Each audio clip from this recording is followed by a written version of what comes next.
You're now tuned into Thorough Black Talk with Tad, Keisha, and Ase. Every Thursday, 8 to 10 p.m.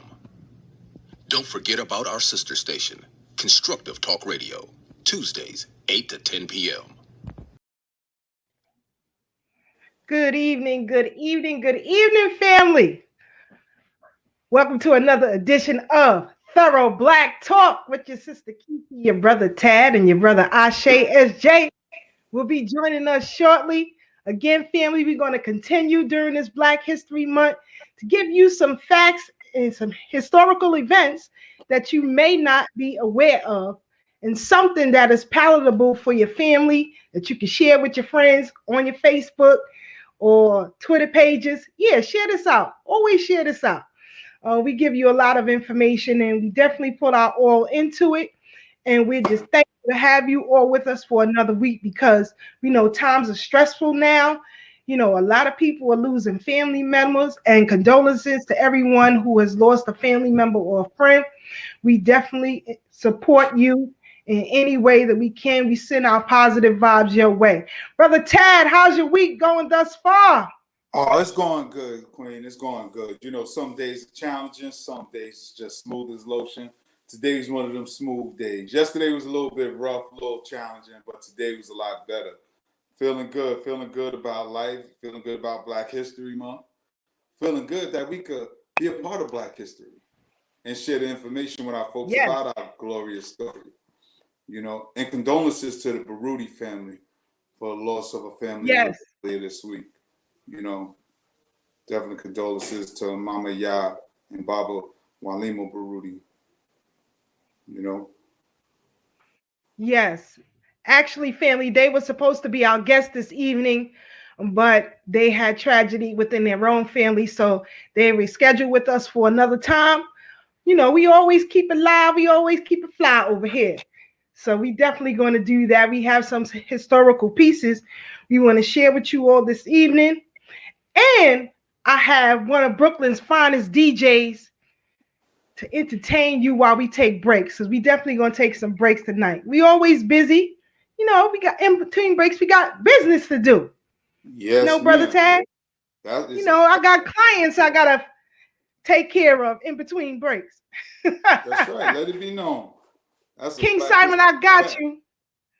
I got you, King Simon. I got you. My power went down a little earlier. Not power, the internet went down earlier. We had another snowstorm here in New York City. So to all of our brothers and sisters in Texas, the state of Texas, you know, we wish you all the best and hope that you all can get through this. It's kind of rough down there in Texas, but, you know, I have my own perspective as to what's going on down there right now. But we're going to save that for a little bit later. So, family, you ready, Brother Tad, or should we take a quick break? Let's take a quick break real quick. Peace. We're going to do that for you, family. A BB for Hodier.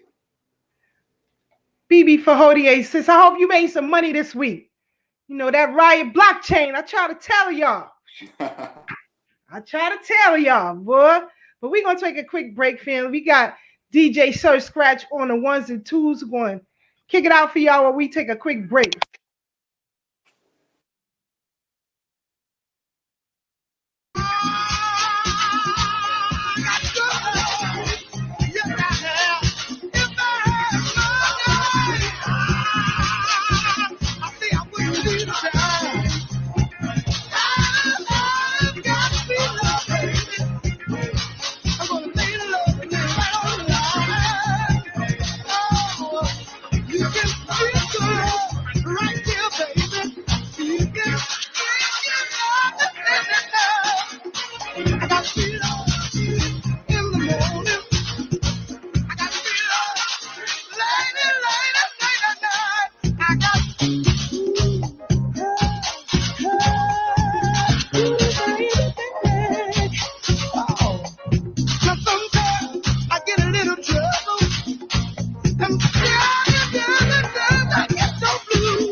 continue to give you what you need. So play some things you might not have heard in a while. Why not?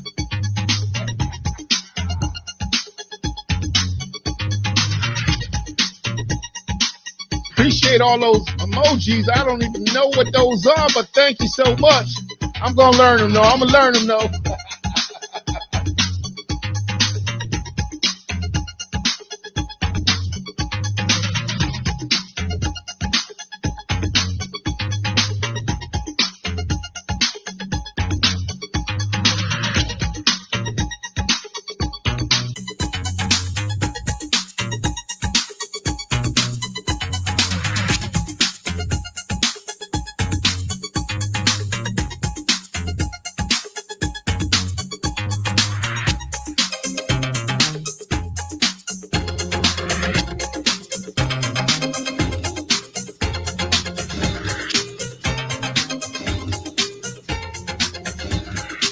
Great Chick, what's happening? I see you, Great Chick, what's good?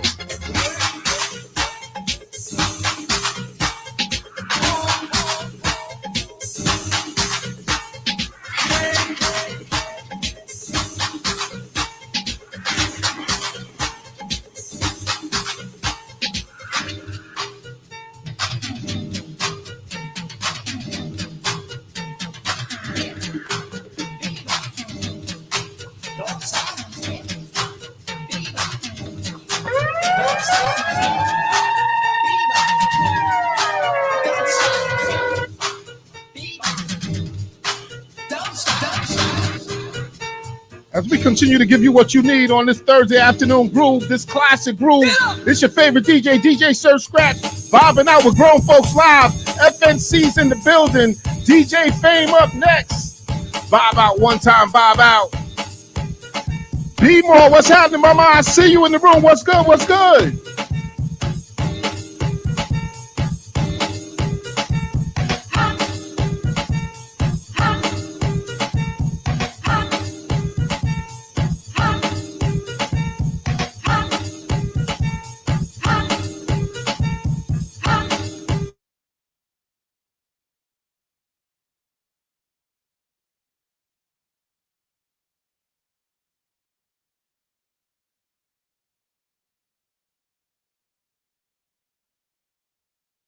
We back, family. We back. You got me, Brother Tad? You in there? All right. Some reason I can't hear Brother Tad. Hold on. There we go. All right. I just All had right. to, adjust my light a little bit. I was still, muddling around with it. Me too. Like I said, we lost internet earlier, so I'm still trying to work out my stuff, and behind the scenes. Anyway. Yes. So I hope y'all enjoyed DJ Sir Scratch, Brooklyn's finest, one of Brooklyn's finest DJs. That's my brother, the FNC crew. So he definitely gonna be spinning on the ones and twos for us tonight. So, and you can also download on Periscope and Twitch while you doing a Brother Tad workout. You can listen to DJ Sir Scratch in the background. I'm telling you, the workout gonna be fierce. I'm in the gym, I go crazy. Hey sis, let me tell you, I'll be lying. Hold on, let me get adjusted one more again. I'll be lying if I ain't say I didn't get up and do a two-step real quick. Took me back to my young days. Now, I wasn't in the club. Let's be clear. I was too young to be in the club, but I could enjoy the music at home. So, that's that stuff my moms used to play. We had two turntables. Yes, indeed. You just throwing our house music, and that was it. That's how you knew it was a good Friday. Because she coming after work, turn the music on, and that was it. Rock out. So salute the Mom Dukes, Yes. I saw the pictures you posted up this week of your family. Oh, yeah. I just had all the grandbabies. Yes. Because I feel so good. Since, like the lifestyle that I once lived, very self-destructive. It was death style, and every fight I had, every challenge I had during those times of my life 20 years ago was always about meeting my grandchildren. My children were children at the time. And I always look ahead and think far ahead. So I was like, I need to be around for my grandchildren. I need to be free for my grandchildren. I need to be in shape and healthy for my grandchildren. you know, because sure enough, as we talk about Black history and generational wealth, you know, we really got to get our mind right and our bodies right for the legacy that we say we want to create. You know, as much as we love our folks, we should stick around a little longer, you know, just so that we can enjoy the fruits of our labor, you know, not just with community work, but with family work, because we know there's no nation without the family. There's no communities without the family, you know, so just to see them, it really warmed my heart, because my children and definitely my grandchildren, they don't know the old grandpa. They don't, you know what I'm saying? They don't know grandpa from the streets. They know grandpa who loved them, and they call me and they could get something out of me. Like, grandpa, can I? Like, yeah, David, come on, you know? So I just had to put that out there, because family is so important, particularly for us as Black folks, you know? Peace, brother Ashe, talking about family. This is our Ase brother right and there. baby brother in the building. Yeah. What's the word? What's the word, family? Ain't nothing, sitting there talking about family. Sister Keisha said she enjoyed the pictures that I posted, you know, and as you see, my family has grown, and I love the fact that my children are now grown, responsible, successful people in their own rights. You know, some are coasting, some are, you know, still challenged, but that's life, you know. So Yep. for our audience, what we like to do today is we like to start off with a little Black history piece. You know, for a lot of people tune into our show because there's things they like to learn. We always approach it from a political position, a cultural position, and a historic position. So one of the things that we hear a lot of our folks talk about right now is stop snitching. And it's very important in our community, because I think we lost the definition of what snitching is. But what many people don't know is that it comes from the Meritorious Manumission Act of 1710 that started in Virginia. Now, what the Meritorious Manumission Act of 1710 is that an enslaved African was granted their freedom if they did a quote unquote good deed. Now, what was the good deed? The good deed was creating an invention that a plantation owner could get paid off of. Another way to get your manumission papers, which was pseudo freedom papers. Another way to get it is if you save the property of the plantation owner, like let's say a house or a barn was on fire, and you put it out and save the property, chances are you may have received your meritorious manumission papers, which means you are quote unquote free. And then there was the tattletelling. If you snitched on anybody who was planning a rebellion or upset the system of slavery, you are granted your meritorious manumission papers. And what became problematic about that during those times was that people not only snitched on each other, people started lying on each other just to get their freedom, saying, Brother Ashe and Sister Keisha are plotting a revolt. Can I get some meritorious manumission papers? Can I get free? But now we got to peel back the layers on what is snitching and related to modern times. Because like I said, you know, that's our folks telling on other folks who was fighting for self-determination, who were determined to be free. So when you put it in modern day context, when we talk about snitching, you only snitch when you are acting in concert with the crime and you are caught and you ratted out everybody else. That is snitching. But now, if you do your duty as a civilian in the community and report crimes, you are not snitching. You have no involvement in it other than being a witness. That is not snitching. Snitching is the one who's down with it and then tells. That's the snitch. And this is why crime is so rampant in our community now, because not only are people holding that pseudo code of not snitching, they're not reporting it to the authorities, but people are not even checking the criminals in our community at that. See, when I was coming up in the 70s and 80s, you didn't have to tell the police because the men in the community handled the problem. If we found out you touching children, if we found out you doing anything that's detrimental to the community, you got dealt with. We policed ourselves. But right now, we see what's going on in our communities. That is not happening. So if you are not going to intervene in the crime or discipline the person who's committing crimes in our community, then by all rights as a citizen, you should report it. I'm not, you know what I'm saying? And let me not say you should, because most of the people in our community are not in a physical condition to disrupt the violence and the crime going on in our community. So that is your avenue to take. That's not my avenue to take. However, if you're a 50-year-old woman, if you're a 60-year-old woman, if you're a 70-year-old man, I don't expect you to go out there and jump in no little gangster's face who's toting the gun. I don't. And if you don't have no recourse, then by all means, we got to do what we got to do, because unfortunately, with the Stop Snitching campaign, too much crime is happening in our community right next door to us, and nothing is happening.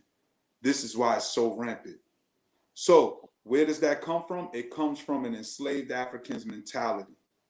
You know, us snitching on each other for things that we are part of.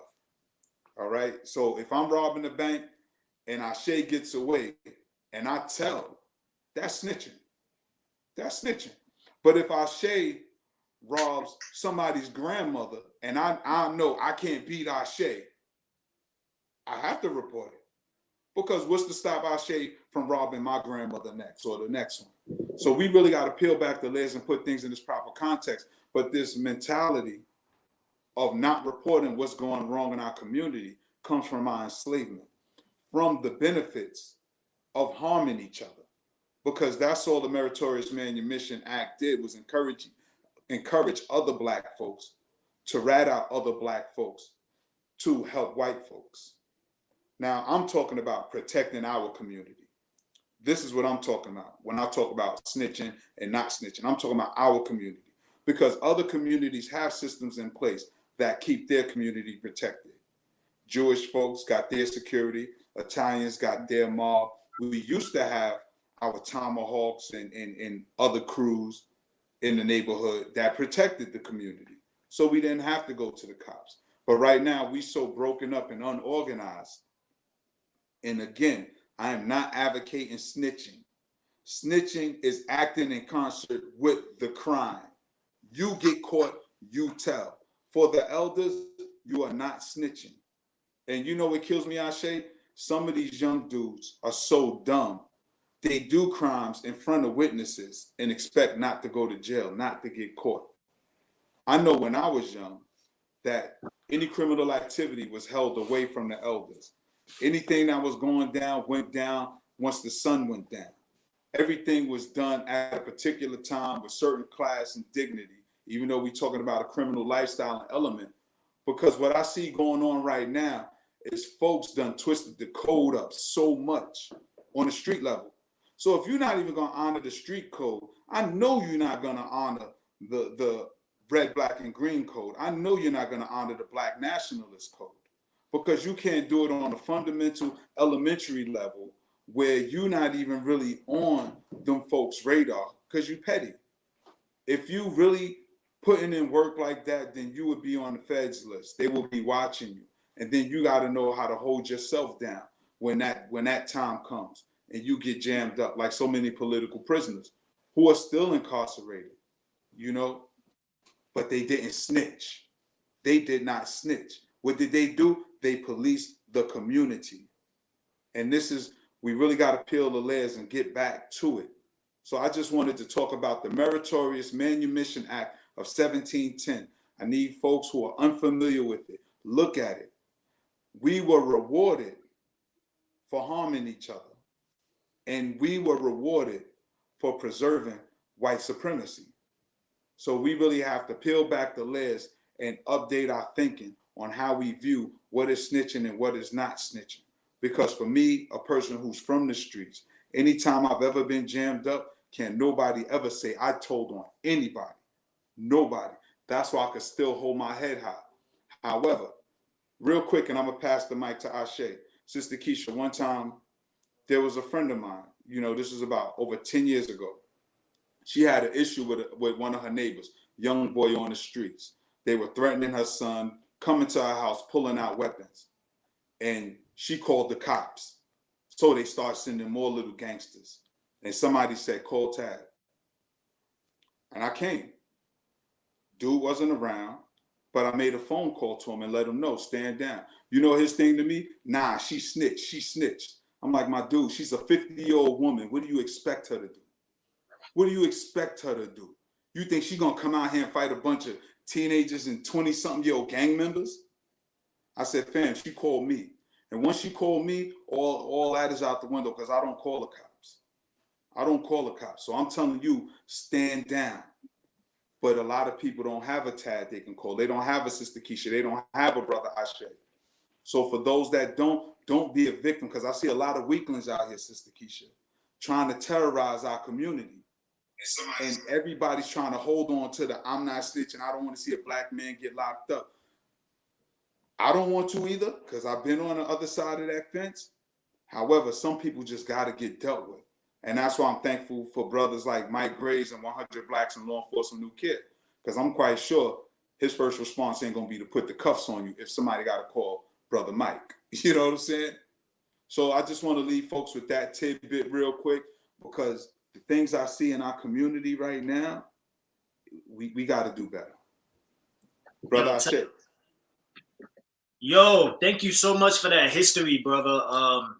You know, that's something I didn't know. You know, what you brought up, I didn't know about all of that. And it's deep because these things are, you know, things that happen that we keep, like we always say on the show, we always talk about repeating history. You know, and this is something that we doing and we don't even know. We don't even realize where it stems from, you know, and we repeating the same actions. But I want to just continue the conversation that you want, because it's very deep. And, you know, I agree with like a lot of your points, but it's some things that I would like clarity on from your perspective, because when we talk about snitching, like, of course, I understand what you said about, you know, like the elders and things of that nature. Of course, they're not going to get involved in things of that nature, right? And then, of course, again, I guess it depends on what particular crime we're talking about. But for me, I think like if somebody is out in the neighborhood, right, and they doing like they selling drugs or something, they selling weed or something like that, and somebody calls the police on them, that person is not selling weed, so they're not engaging in that crime. But to me, that's snitching. If you call the police on somebody that's selling drugs, you snitching. So even though you're not engaging in the crime and you telling on somebody, that's still snitching to me. So like it's different levels of snitching. Like I want to put and this is why this conversation has to happen in our community, because we don't even know, or we're not even on one accord of what snitching really is. And the other point that I wanted to bring up, Tad, because I know you ain't know, you one of the farthest I know from a snitch. But I just wanted to bring up also like when it comes to like, all right, us understanding how to police ourselves, how to handle our own communities and things of that nature, right? The point that I will make is, if you snitch, right? When we say snitching, we're talking about picking up the phone, calling 911, calling the precinct. Now we say like, oh, the things that the crime in the community is not helping our community and things of that nature. But at the same time, when we pick up that phone and dial 911 and call the police on a brother and sister, that's also not helping our community. So like, I understand the points that you're making, but I think it has to be a deep conversation, like a huge conversation that needs to be ongoing, because really what I would like to see is us police ourselves. You know, and that's my point. Where are the community police? Like I said, in my era, when something happened to anybody in the community, it got dealt with. And chances are, real rap, because you brought up a good point, the police were the drug dealers. Those were the police. If something's going on, if me and you got work on the block and somebody does anything to violate people on the block, you brought it to us. You brought it to the dudes who's out there hustling, and we dealt with that. Why? Because not only are you bringing heat to the block, now you're hurting the people in the community that are looking out for us and that we're, in essence, taking care of. And that's what I'm saying. The game is so convoluted and twisted. And I'm not aggravating hustling in the hood. You know, I'm not saying that. I'm talking about how the game is properly done. And nobody even know how the game, everybody's playing the game, but nobody know the rules. So the rules is this: me and you hustling on the block, right? We got our own clientele. Miss Betty is watching what we do, but Miss Betty is not a customer. But guess what? Miss Betty knows she also has our protection. Miss Betty also knows that we help her financially if she needs it. So she know what we're doing. And I would never say it's a victimless crime. However, it's twofold because Miss Betty knows she can't trust the cops either. So she depends on the men in the neighborhood to do this. But now, when we, as the dudes in the hood, don't hold down the hood, when we invite more trouble than we push away, we now become the problem. When we don't respect Miss Betty enough, you know what I'm saying, to watch how we talk around her, watch the things we do and say around her, now we become the problem. Because see, when I came up, we were the protectors. And everybody knew that. Everybody knew the dudes on the corner is, we not just watching each other's back, we watching the whole block. We watching the whole neighborhood. But now what happens is you get other dudes who just don't respect the rules to the game. And they are so, they just, I didn't mean to cut your point, but go ahead, bro. Nah, that's what I mean. Like, you're absolutely right. We got to get back to the point where, you know, brothers and sisters are holding other brothers and sisters accountable. And this is something that we talk about a lot on our show, but it's an ongoing conversation because I just feel like the cycle, like the system was created for that. Like, it's rigged in so many different ways that even if we try to use the system to better ourselves, in the end, it's going to end up defeating ourselves and making our situation worse.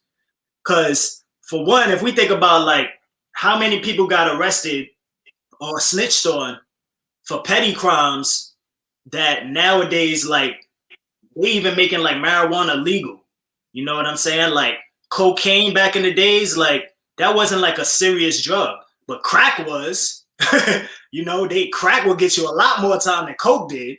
And we know that was for us. That was for black people, poor people, to get taken advantage of and put in the prison system and things of that nature. So when it comes to the term snitching, it's such a sensitive fine line that can only be solved by us really policing our own communities. And I mentioned before, I think a week or last week or the week before, there's a documentary called Crack, and it's on Netflix. It's a good documentary.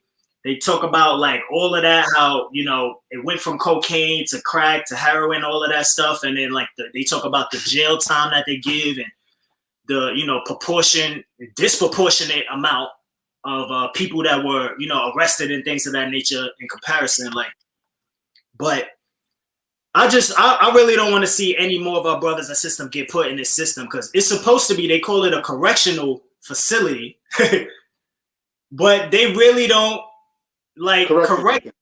They don't, it's not like a rehabilitation like it's supposed to be. You know, I mean, like some brothers, they go in and they come out with degrees and things of that nature. But at the same time, the ratio or the percentage of brothers that get arrested, do bids, and then come out and go right back in, that's high as hell. Right.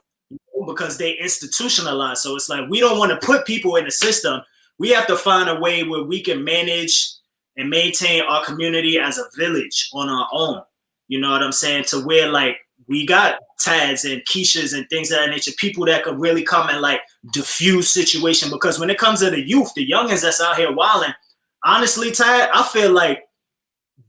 I don't even feel like they think they could get away. You know what I'm saying? Like, I think these youngins just really don't even consider it, what the consequences are, or they just used to living their life where it's like, oh, I'm gonna die young. Like, right. It's sort of programmed in their mind that they think they either gonna die or go to jail. So and that's what I'm saying. Like, it's like, and what put that on my heart, right? You know, because like you're talking about, you know, dudes keep going back and forth, you know, the recidivism, you know what I'm saying? That's just a felon who keeps reoffending. They keep going back, you know, and I understand the psychosis of that. What put this on my heart was that there's a rapper named Honeycomb Brazy from Alabama who has some beef, and dudes killed his grandparents. Dudes burnt his grandparents' house down with them in it. Like, what the F are we doing? What, like, really, what are we doing? But we keeping that street code of, yeah, we ain't snitching it. Dudes is killing and that's why my thing is to the elders. Protect yourself. Because not enough brothers is out here protecting our elders. His name is Honeycomb Brazy in Alabama. This just happened a day or two ago. I'm still checking out the story because I had to stop it because somebody got it on video and everything. Family out there crying, houses ablaze. Like, what are we really doing? How cold are we that we can really kill our ops' grandparents? Really? Really? What message is we really trying to prove? But, you know, and dude, he told us, the rapper told his grandparents to leave because he's out here getting into stuff. And that's what I'm saying, man. Our elders are not protected. So if your grandkids ain't going to protect you, because this is what they do. They start beefing, then just leave home, knowing mama and grandma and them still at the house. Yep. Knowing they still at the crib. But that's a coward move. But what is the elder supposed to do? What are the elders supposed to do? I had situations like that in my own family where people get hurt because of what a knucklehead, a youngster in the family does. So what are the elders to do? That really hurt my heart because I thought about my grandparents and everybody with this keep it real crap. It's not real. It's real stupid, if anything. His name is Honeycomb Brazy. Y'all could Google it. His grandparents died because of some beef he had. And I'm like, who's protecting our elders? Let's be honest about it. Everybody want to hold a code when nobody even stand on code. Nobody stands on the code. And I'm not talking about the dudes who's in the trenches, because when you're in the trenches, you know what you sign up for. That's why I don't have snitching on my jacket. You catch me, you got me. They always like, well, who's the guys that got away? Well, I'm not doing your job. I'm not doing your job. You got me. Prove I did what you say I did. That's it. I'm not telling on Ase. I'm not telling on Keisha. They got away. That's it. But now what about the elders who can't get away? And people are threatening them, knocking on their door. What are they supposed to do?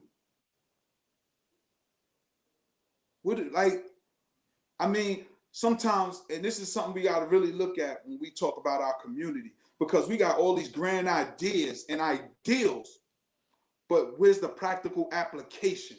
It looks good on paper, but does it work in real life? Nah, it doesn't. It doesn't. So we got to be honest about that, because when elders start losing their lives in their own homes, and this is just one of many stories, when elders start, like, who's protecting the elders? We know the history of law enforcement and all that. We know our relationship with all that. But what's the sense in paying taxes? What's the sense in everybody who vote? If we're not going to protect our elders and our children, what's really happening? We could talk this stuff till the cows come home. But as long as elders and children are still dying, at the hands of us, though, at the hands of our own children, not no outside folks, at the hands of us, what are we really doing?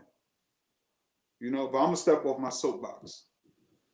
Yeah, you're right, bro. I mean, I think that's really where the warrior class comes in, you know, like brothers and sisters that are really about it need to connect with brothers and sisters, other brothers and sisters throughout the whole town. You know what I'm saying? Even if you can, throughout the whole city.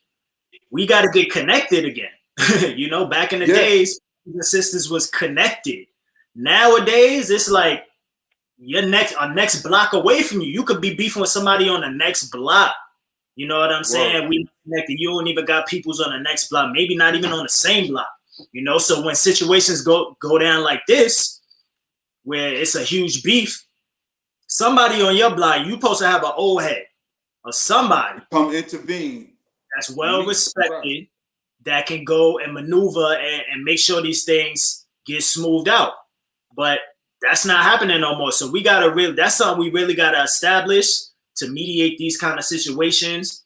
If we don't do that, we're gonna be in the same situation, you know. And I agree with you, Tad, about like who's gonna protect the elders, man. But the way things are too is, I mean, I don't want to sound like, you know, just super negative and everything, but like the elders is also, like you said, I mean, they afraid of the police as well, you know, like elders, police come in the goddamn house. Did you see that video where the elder was, she was butt naked and the police, the SWAT ran in her crib and it was the wrong apartment, and they had guns out and on her and all that. She was butt naked, and they recorded it for minutes long. Recorded the whole thing.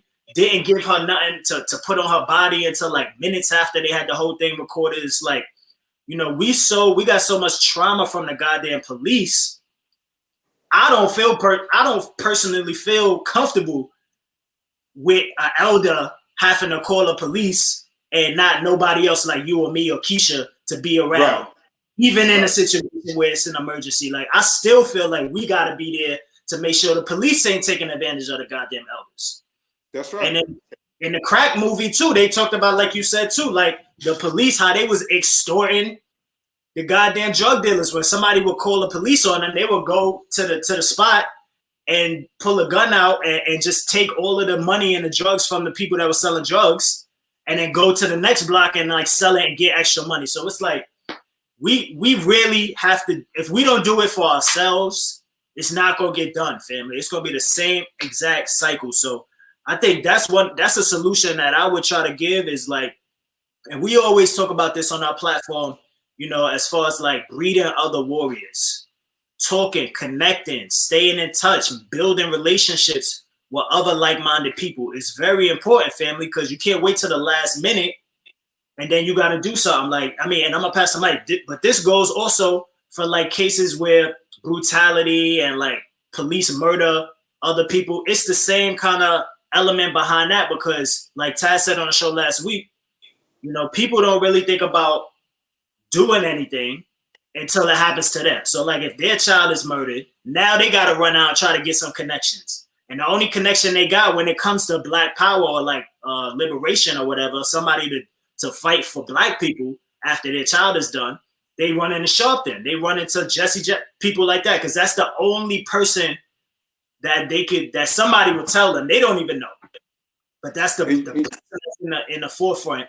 So that's the same kind of thing behind it. It's like, if you are not connected already, if you do not have people to go to and build with, you're gonna wait till the last minute. You're gonna be struggling by yourself. Go ahead, brother.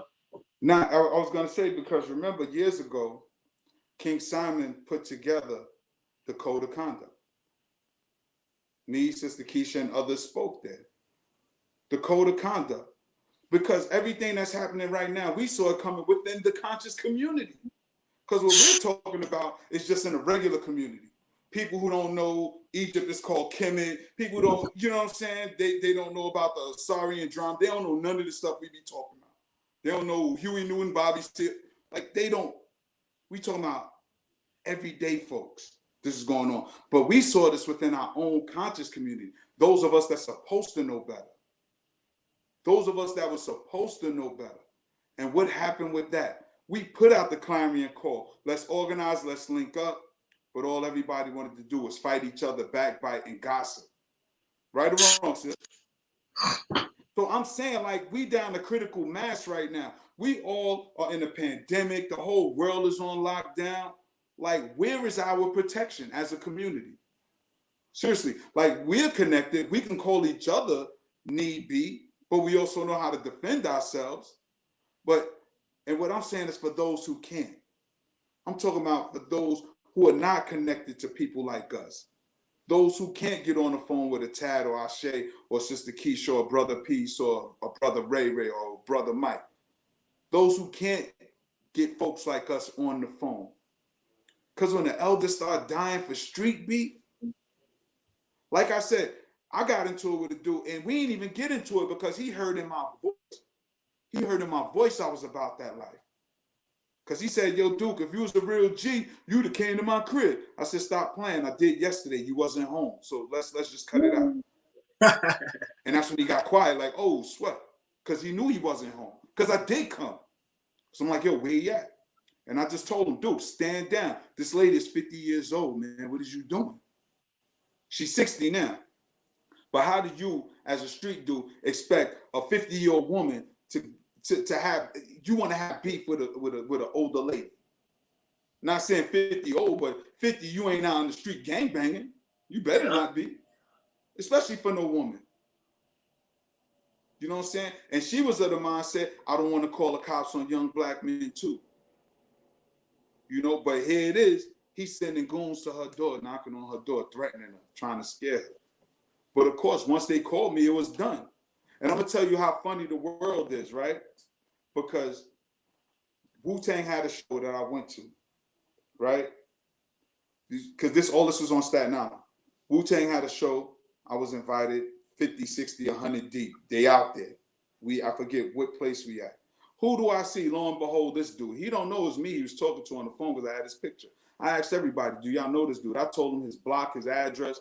He's like, nah, he was a nobody. But he felt so uncomfortable because everybody was just staring at him. Like, who is this dude?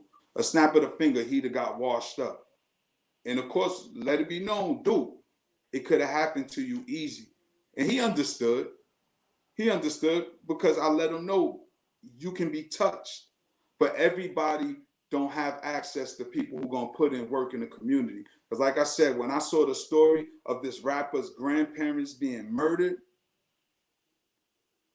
and then I think about what I know in my own life and experience of elders who are out here without protection, who become victim to these punks out here and don't have grandsons and don't, because you look, a lot of brothers are soft anyway. A lot of them don't even want to fight no more. Some of them don't even want to break a nail. Some of them want to be daughters. That's true. So who can the elders call? Look at the times we living in. I'm just saying, snitching, of course, and against the Meritorious Manumission Act. If you down with the rebellion, don't snitch when you get jammed up. Take your licks like a G. You know what you sign up for. But I'm saying for those elders who feel they out there by themselves, yo, it's systems in place to help you, man. And it's not fair. It's not fair. Because as much as we say we love black people, we turn a blind eye when our children and our elders are getting hurt. And that's not right. That's not right. And I would never co-sign that. You know what I'm saying? We just gotta take our chances. We gotta take our chances with Jake. That's a great idea. We should do another code of conduct, bro, and link up with King Simon. But this one, like, I mean, last code of conduct was great, you know, but this one got to be more practical. You know, we can't be talking about, you know, I hate to say it, but we can't be talking about Kemet, you know what I'm saying? And we can't be talking about now you're 100% right. And all of that, you know what I'm saying? We got to be talking about basic fundamental stuff that we don't even know anymore. You know what I'm saying? Like this conversation now, what we having about snitching, about, you know, go-tos in a community. If you need certain things in an emergency, places you could go to, you know, shoveling the goddamn snow outside, like fundamental things, like for elders. Like we got to start talking about like things to build. We need to have a session and a lesson on how to build a community, or how to start with your block and create a block association, and start with the block. And after you have the block association, then you build a community with the surrounding blocks. So we need to like have challenges that are not hashtag challenges, but challenges for people to go out and like meet people and talk to people that they see all the time, that they see every single day when they come home from work, and they don't speak to them. People that live in a building across the street, live around the corner from them. Who are these people? You see them every day. You don't even speak to them. Like we should be knowing who's in our community. Like we gotta have. You're 100% right, Ashe. And because what's crazy is since you're a little younger, I know Sister Keisha could remember. That's exactly what our community was. That's why you didn't have to call the cops. You just didn't. If something going on, you call Big Tag, call Big Ashe. We coming through.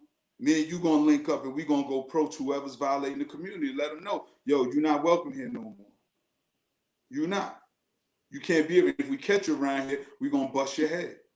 When we came up, you didn't know an individual. You knew the whole family. If I knew you, Ashe, I knew your sister, your brother. I knew your cousins that came over every weekend. I knew your cousins that came up from down south every summer. I knew your uncle. I knew your family. Now we don't know nobody no more. We don't know nobody. And all of this was done by design. All of this was done by design.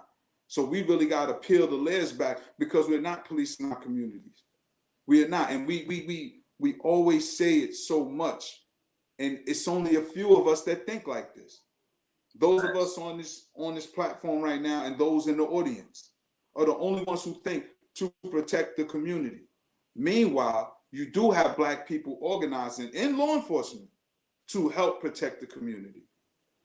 Because I know for a fact that if it wasn't for some Black cops, that I might have got my head bust before. I know that for a fact. You know what I'm saying? So we really got to revisit our thoughts, our strategies, and our ideas, because we still trying to put a circle in the square hole. And we gotta update our information. We gotta reevaluate how we move. A lot of people live in the pastime paradise and like to regurgitate the rhetoric of the 60s. In fact, I watched what was that? Judas and the Messiah the other day. Now, see, that was a snitch. O'Neal was the worst. He deserved to be murdered. I mean, even though they say he killed himself, but him, because you are down with it, and you get jammed up. When you get jammed up, you want to rat out the nation. You can't do that. You got to take your licks like a man. You know what I'm saying? But many people are still holding on to that pastime paradise, and the world is moving so fast right now.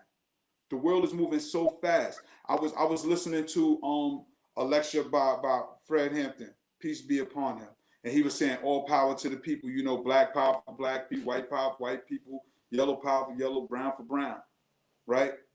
Idealistically, that sounds good, but let's fast forward to 2021. Where's brown people hollering Black power? Where are yellow people hollering Black power? See, this has always been our story since we've been here. We look out for everybody else. We fight for everybody else. We bleed for everybody else. And then when the spoils of war is distributed, we left holding nothing. That's right. We left with nothing but a handshake, good looking out. Because the shores in the 60s, the Black Panthers was fighting alongside Chinese people. And I believe it was Dr. Huey who went to China, and a few other people who went to Asia. What's our relationship with the Chinese right now? Word. They're at the world table as a superpower. And where's our seat? Yep. People always forget us, so we really got to get back to the fundamentals and the basics of us taking care of ourselves, because what they say, every time an elder dies, a library burns down. And today what I saw was 2 libraries literally burned down. When our elders and children ain't safe, what are we really talking about? What are we really doing? Because I'm not with this kumbaya stuff. Everybody talk about global imperialism and global this and global that. But where are we on the grand scheme of this global chessboard? And I'm just saying, we got to update our thinking. We got to change our mindset. We really got to start putting our priorities and our needs first, because we're getting left to the wayside. Or we are a cannon fodder for everybody else. Yeah. Sexual exploits and coonish entertainment. That's all we are. In 2021, we still have the first Black to do this, the first Black to do that. Like other cultures ain't doing it. We so far behind. We still having our first. Yep. But I'm sorry. Sister Keisha been quiet all night. Sister Keisha, you want some of this? Yes. I want to say, you reminded me when you was talking about all power to the people. You know, it's funny because if you think about it, like, I mean, Kwame Ture, he said Black power. Yes. He created it. He said Black power. And then this thing turned into all power to the people. That's sort of like the same exact thing where, well, not really the same, but it's similar to where people said Black Lives Matter. And then they said, oh, no, all lives matter. Right. You know, it's very similar to that, you know, even though you can't compare Black Lives Matter and Black Power because it's too different. But you get what I'm saying. Yeah, and no, I agree with you. It's very interesting, you know, but like we like what you said about like all power and like yellow power for yellow people and white power for white people, Black power for Black people. First of all, white people get their power from Black people. And yellow people, like you said, the Chinese, what's our relationship? They get their power from Black people, from Africa. One of the main reasons China is having a huge seat at the table is because of all of the things they've taken from Africa, all of the resources. You know what I'm saying? All of the building that they investing in Africa and making money off of right now. Like, so they power come from Africa. So they taking their power from us. So if you say all power to the people and you firmly believe that, you contradicting yourself, because the only way they gonna get their power is by taking yours. And you know what? And you're 100% right, Ashe. And peace be on all the Panthers that put in that work, because that was the strategy for that time. That's when everything was in an uproar and everybody was mad at the establishment. You know what I'm saying? So you had the hippie movement, you had the Black Power movement, you had the Spanish movement. Everybody was fighting for a seat at the quote unquote the proverbial table. But now that everybody's seated, we still the ones standing up serving. And we really got to reevaluate that position. We got to say how we advocated for so many, but nobody advocated for us. Even here in New York, when you watch sports or you watch politics, when any Asian is involved, you see all the Asian community come out. When they had that Yao Ming and all these other dudes get into sports, you see all Asians come out. When Peter Yang killed our brother Akai Gurley, you see all the Asians come out. They supported their folks. Us, we always looking for everybody to get along, and that's just not how the world works. And we really have to be realistic about it. I'm not saying disrespect nobody, because I believe everybody is worthy of respect until you show me something different. So I'm going to respect you even if I don't agree with you, right? However, I'm not looking to build with you. I'm not looking to feed your children before mine eat. I'm not looking to build a house for you before I have shelter. And that's, we got to get out of that mentality, because that is what's keeping us stuck. Because sure enough, as I'm in Bed-Stuy, all of these stores that's in my community now that aren't owned by Black folks, I remember when they were owned by Black folks. You know, so we really got to reevaluate what are we accepting and what are we asking for. For me, it's a difference between respecting somebody and not disrespecting them. It's a difference.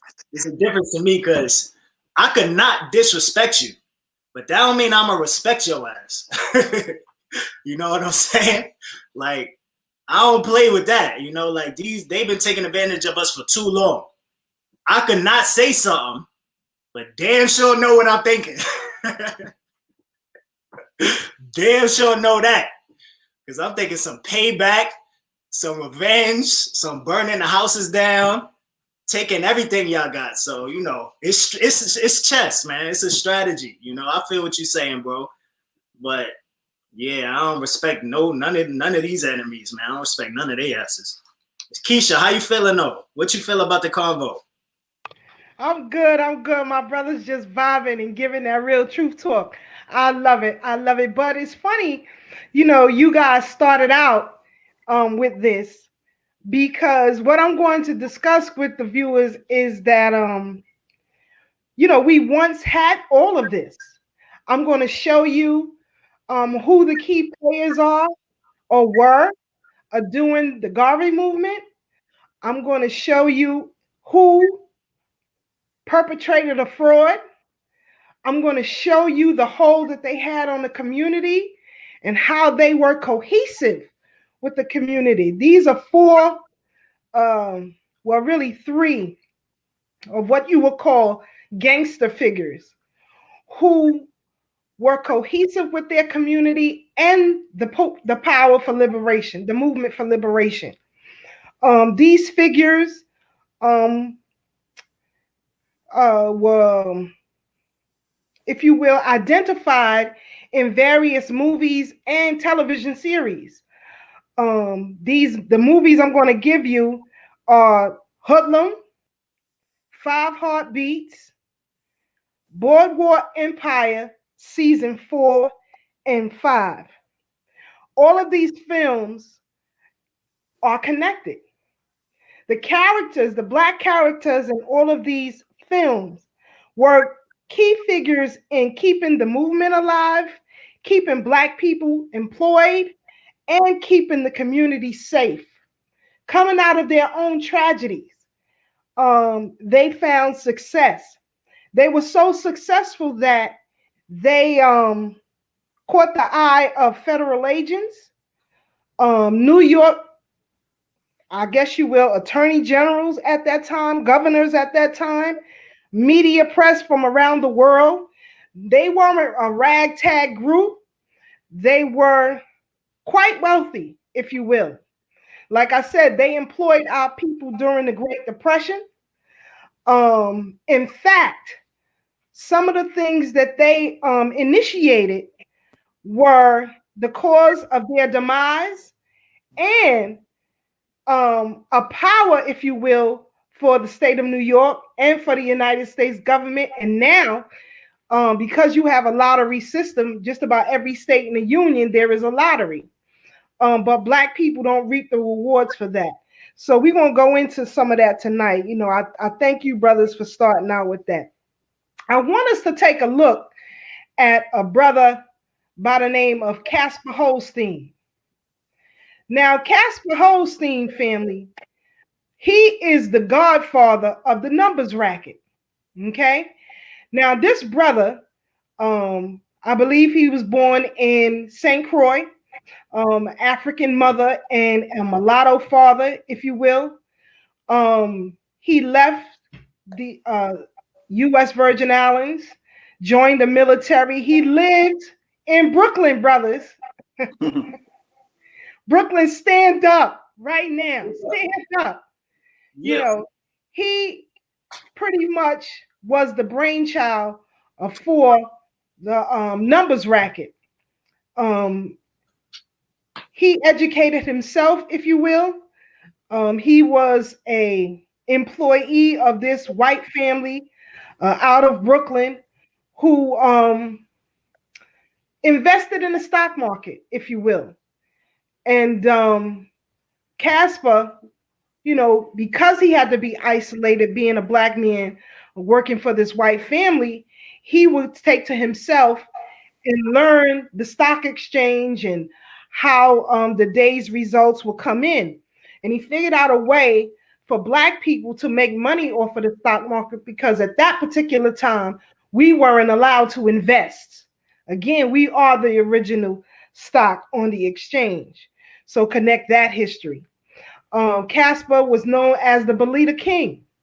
You know, you played a nickel will get you what, like $60 during that time? That's a lot of money. You know, you could pay your rent for a few months off of that, you know. But, you know, not only was he a man of the street, but he engaged in political activism. It says here, Holston was a major donor towards charitable purposes, such as building dormitories at Black colleges, as well as financing many of the neighborhood's artists, writers, poets during the Harlem Renaissance. He bought the mortgage. Check this out, brothers. He bought the mortgage for the New York Hall of the Universal Negro Improvement Association. And it allowed to continue to be used as a Black function hall until Marcus Garvey organization collapsed. The site was then developed by him as the site was then developed by him as Holston Court, a residential building for Black business owners and professionals. He also helped establish a Baptist school in Liberia. He established a hurricane relief fund for his native, the Virgin Islands. He was a regular contributor of articles to the NAACP. I want you to understand that this is just the tip of the iceberg with Casper Holstein. This brother, as I said, you know, he not only was politically active here, but during that time, the Virgin Islands didn't have a congressional seat. And he fought, I believe the man's name was Berg, last name Berg, but he fought so that the Virgin Islands can have a congressional seat. So, you know, hustlers or whatever you want to call them in the street were politically active. So to be in the street and not have a consciousness, you have detached yourself from your origin. And that's why the streets collapse. year after year, decade after decade, century after century.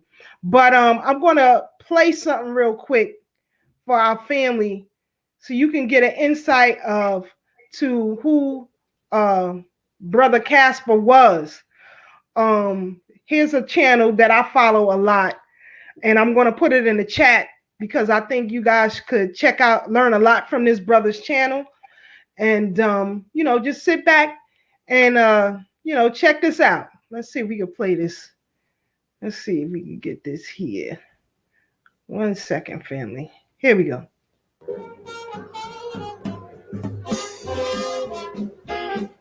Harlem's reputation spread throughout the country. Outsiders were drawn to its clubs and cabarets. Races could mingle here in ways that were illegal in much of the rest of the country.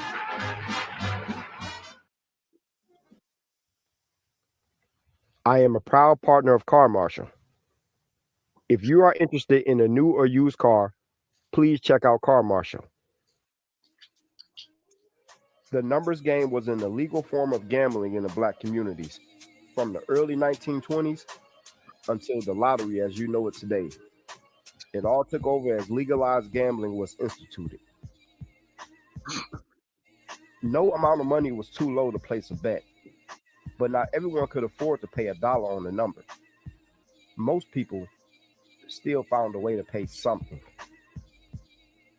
A quarter could bring a lucky player $150 back, and that was enough to buy a room full of furniture. A dime could earn you about $60. That was enough for a 3-bedroom apartment. A nickel could bring you about $30. At this time, that was enough for back-to-school clothes. A penny could make you about $6. That was definitely enough to get you some groceries. That change added up to dollars.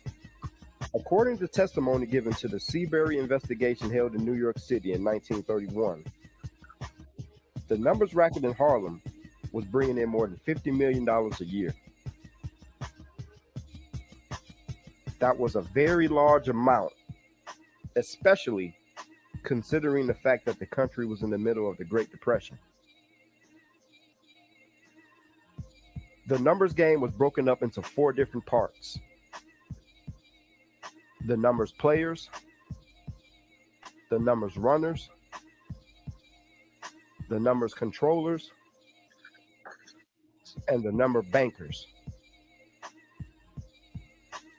The players were the people who placed the bets, aka playing the lottery. The numbers runners, the number runner was someone who came around to collect and to write down the bets. The controller would then turn over the daily receipts to the banker. A man named Casper Holstein was one of the key players in the progression of Harlem.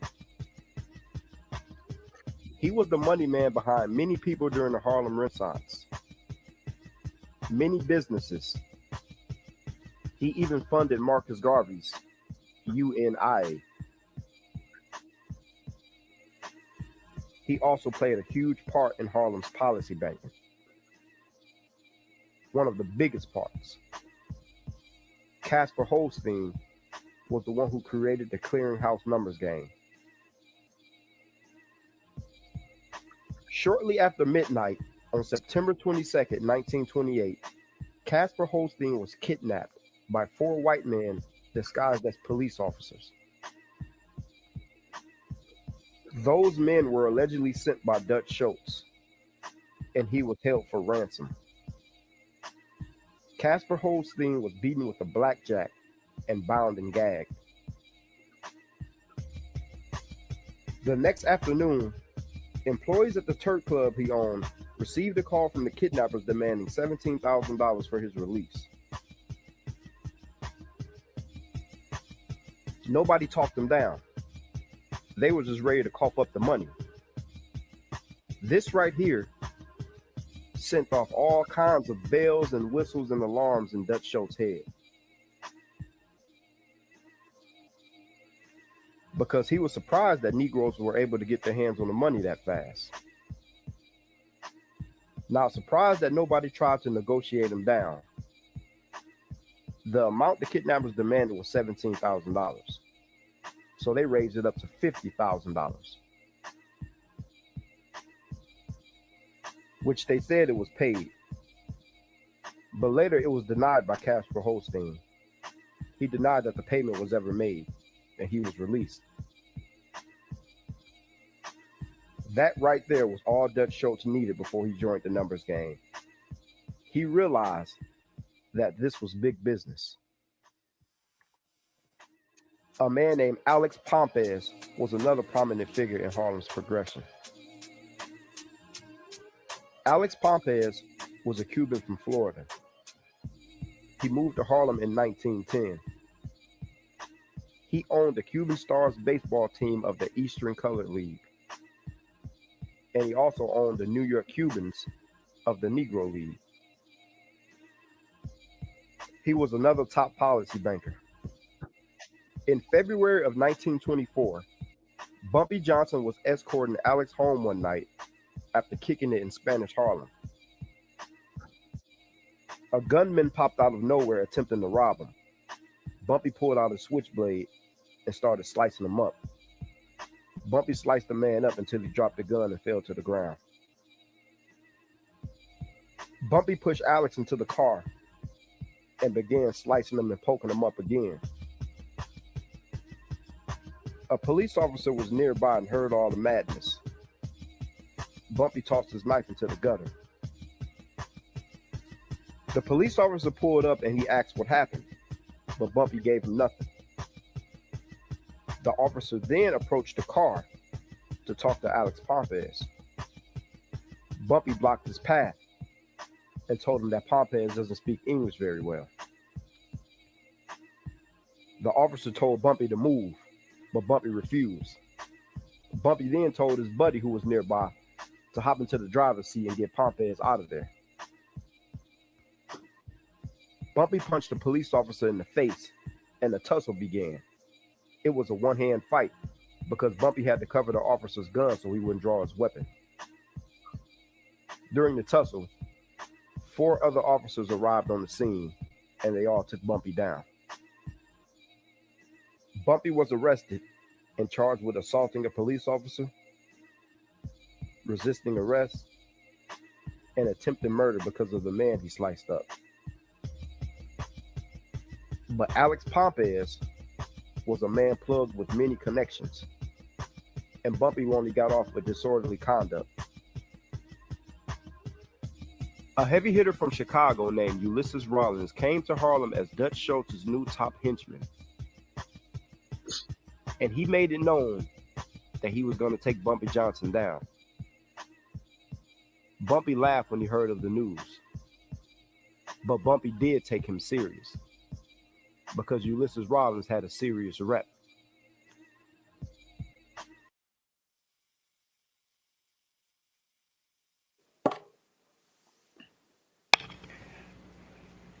Yeah. Yeah.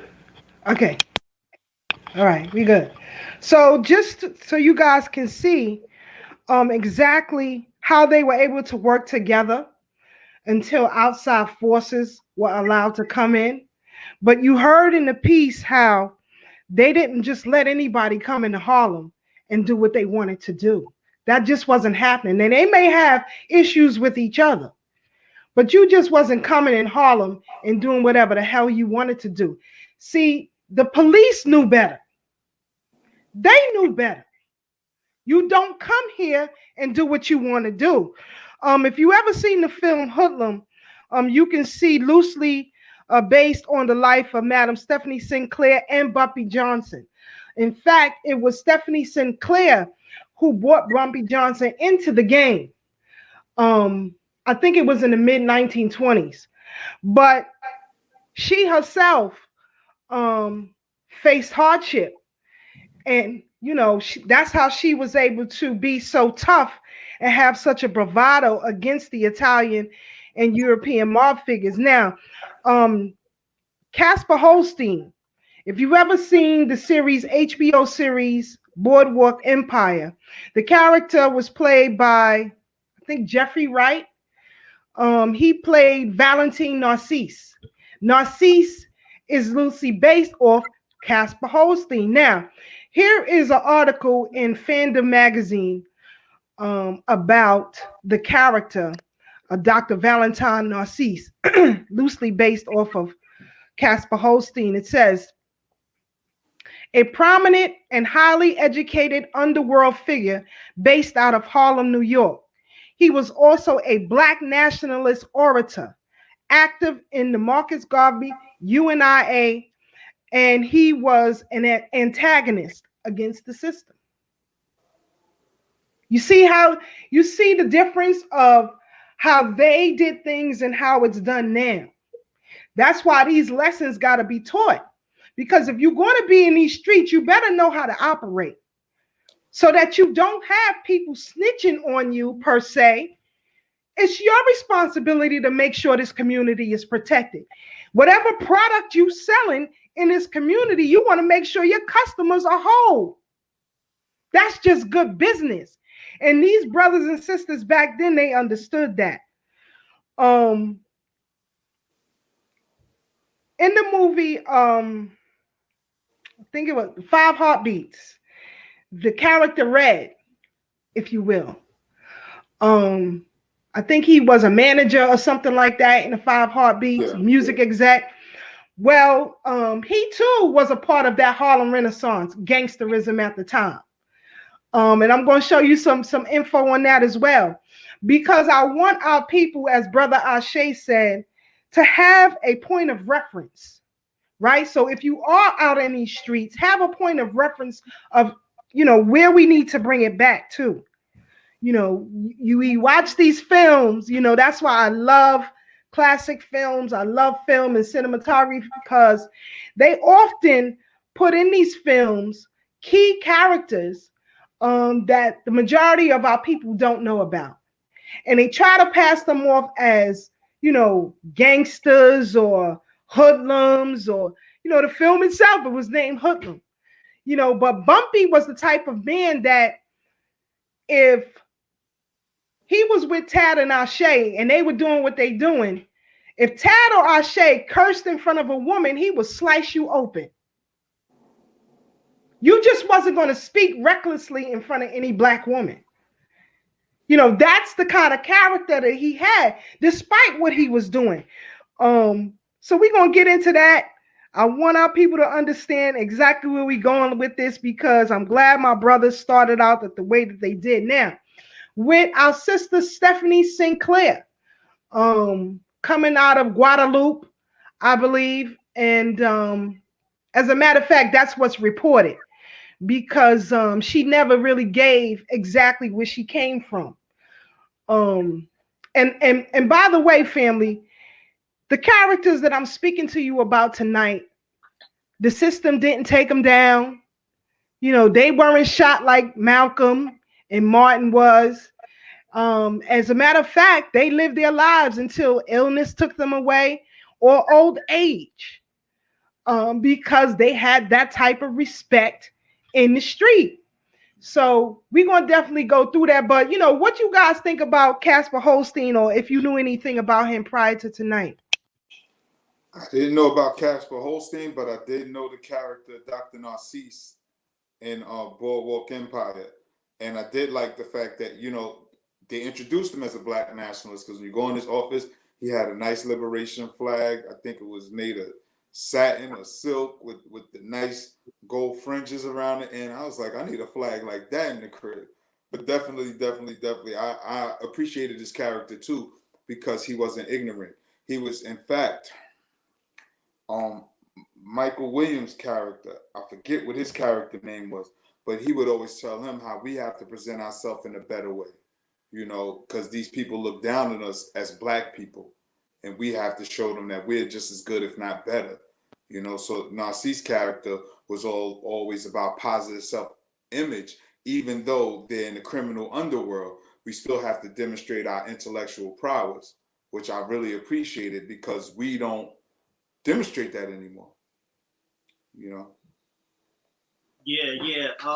I didn't know about any of those people, but except for Bumpy.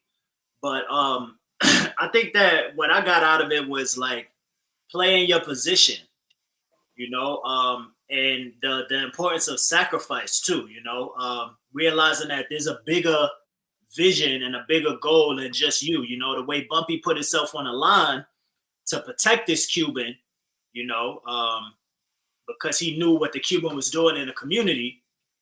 He put himself in front of the car and said, "Look, he don't even speak." Like he came up with a plan. He said he don't even speak English, even though he do. So he already had the foresight to be like, "Look, this man is important. We need to protect him at all costs. Even if I gotta go to jail right now, I'm gonna do something and create something in front of the police so they don't even get a chance to see this man." So I just think having that foresight and being putting ourselves on the line is something that we have to really be willing to do. And it even goes back into with the conversation where we started earlier with Tad in the community. Is like, you got to be willing to sacrifice, like if we're going to police our own communities, or I don't like the word police. We need to find a better word for that. But if we're going to maintain and take care of our own communities, then we need to be willing to make those sacrifices and realize that it's not just about you, and there is fruits to bear in sacrifice. There is results that can be seen by you putting yourself on the line, because it's not just about you, it's about your family, your children, your community, your race, things of that nature. And if you're a real warrior, then you aren't afraid to take that sacrifice and put yourself on the line. So I salute Bumpy for that, and it's a lot of lessons, like you said, in some of the films that used to come out back in the days. But we have to have that, that third eye open to be able to catch them jewels. Even like what you said about the title being called Hoodlum, but if they would have just switched the title, they could have named it Hero. If they would have named the movie Hero, just think of how a slight paradigm shift, as little as that, just changing the name, would make everybody watch that movie from a totally different perspective. Would make Black people really look at these movies and be like, wow, like there's people in my community that I know that are like this, or this is what I need to do. Like it's jewels, it's hidden jewels, and we just really got to wake up and pay attention to some of those things. And it's a big difference from the movies back in the days and the movies we get now, because the hidden things, it's not even gems anymore. It's hidden, like I don't even know what to call it. Coded language. It's coded language. Coded language. Exactly. Yeah. Like the things they put in, it's like they made now. It's like they're making it seem like, oh, they're making a movie about Fred Hampton. Oh, they're making a Black Panther movie. They're making so many movies that you would think it's like, damn, like this is great.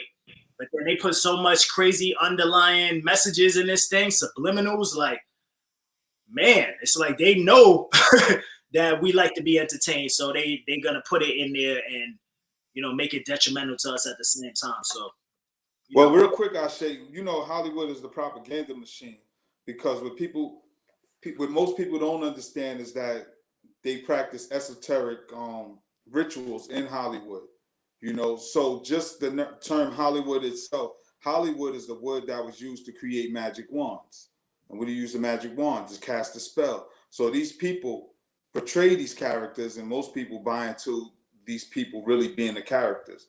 So they're under the spell. And when you wave your wand, what do you produce? You produce stars. What do they call in Hollywood? They call them stars. So all of this is a grand stage of magic, casting a spell on us, because many people fall in love with these entertainers like they really know them, and they don't.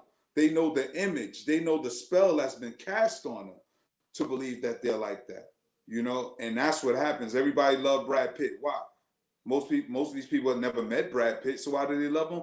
Because of their image, because of what Hollywood has done to the psyche, to condition people to accept certain behaviors. Even when you look before 9/11, there was a movie with Denzel. I forget what it was, but remember, instead of using planes, they used buses. I forget what the name of it was, and it was exploding the buses, running them into things. It's so many nuances that go on in Hollywood that if you look at just about any movie, you can see the prediction of what is to come. you know, and Hollywood does it just conditions your mind to prepare you before they do it to you in the real world. They just cast a spell on you, get your mind conditioned to seeing this thing because you don't believe it could really happen because you see it on the big screen. It's supposed to be fantasy. But what they're doing is conditioning your mind before they enact it in reality, because if they enact it in reality, our human preservation is going to force us to just act, and we're going to put up a real resistance. So what they do is use Hollywood as a propaganda machine to soften our mind and soften the blow when they do hit it. Because how many times have we seen the buildings blown up and the World Trade Center blown up in any amount of movies, or them having a black president before Barack Obama came into office? You know, so all of this is a big mind screw. Facts.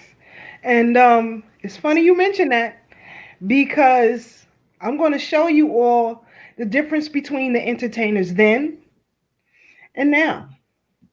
You had a lot of entertainers who supported the movement, who were connected in the street because, again, you didn't have police protection. Like you go to a concert today, you see police all in the venue or whatever. They didn't do that back then. You had to fund your own protection. And the reason that how I found out, excuse me, about Casper Holt's clause, because, like I said, one of my favorite sheroes is Madam Stephanie Sinclair. And when you study the Garvey movement, and I learned this from Barbara Harrell, shout out to Barbara Harrell and Trust Grant. When you study a particular thing or an event, it's important that you study everything that was surrounding that day. So what the people were looking like, what they dressed like, what music they were listening to, the foods that they ate, so that you can get a whole totality of a movement. Because until you understand that and study the mistakes and the errors, we keep running like hamsters on a wheel and we don't get anywhere. As a matter of fact, in the film Hoodlum about Bumpy, the black gentleman, I believe the actor is Witherspoon. He was a flunky for Dutch Schultz, or he worked for Dutch in the film. Dutch disrespected him every chance that he got, and you saw that in the film. But they didn't go into how is it that Bumpy knew this man. Well, his real name was Bum, or street name that is, was Bum. And when Bumpy first came up from the South to New York, he had to make his bones, right? And pretty much Bum and his crew, they were the enforcers for black business. So they were the protectors, if you will, of black business at that time. And so there was one particular store that had protection from Bumpy. And I don't know, somehow Bum found out about it, but Bumpy shows up as Bum pulls into this store and tells the owner he got to pay for protection. The owner says, I already got protection. When Bum says, who? Is Bumpy Johnson leaning on his car. And Bumpy said, what you doing on my car? And he said, I'll get off your car, but you got to get off my block. He said, you got all of Harlem, but I'm taking this block. And they began to have a mutual understanding until later on, after St. Clair went to prison and there was some beef and things happened later on. But that's pretty much how they knew each other. And the film doesn't tell you that at all. Entertainment. Like I said, they were cohesive. Things you were able to do in Harlem during the Renaissance era, you couldn't do anywhere else. And so that's why white people flooded Harlem, wanted to be in Harlem. As a matter of fact, Stephanie Sinclair, I believe her next door neighbor was Madam C.J. Walker. Wow. So this is what they were built. Yes, sir. Yes, sir. So I'm going to show you guys a little clip, family, give you some insight. Let's continue to learn and figure out the game here. Hold on one second. Let me see. Because StreamYard got some new stuff here. And now Sister Keisha got to figure this out. All right, hold on, family. Here we go. also known as Queenie. Queenie was born in 1886 on December 24th in Guadeloupe. She was only 15 years old when she had her first job. She was hired to be a maid by a very wealthy family where she was raped repeatedly by their son. Stephanie saved up enough money and fled to France. Later, she arrived in New York in 1912. Queenie was never soft, a punk, or a pushover. A man named Duke was the love of her life, and he tried to prostitute her. She stabbed Duke in the eye with a fork, and she left New York on a bus. The very next day, the bus was stopped by the KKK, and black passengers were beaten, raped, hung, and set on fire. Stephanie was gang raped by the KKK.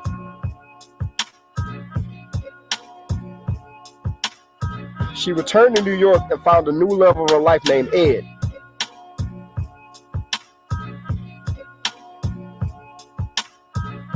I've read many books and done a lot of research, but it's unclear how she came up with $10,000. Somehow she managed to come up with the money, and she wanted to start a business.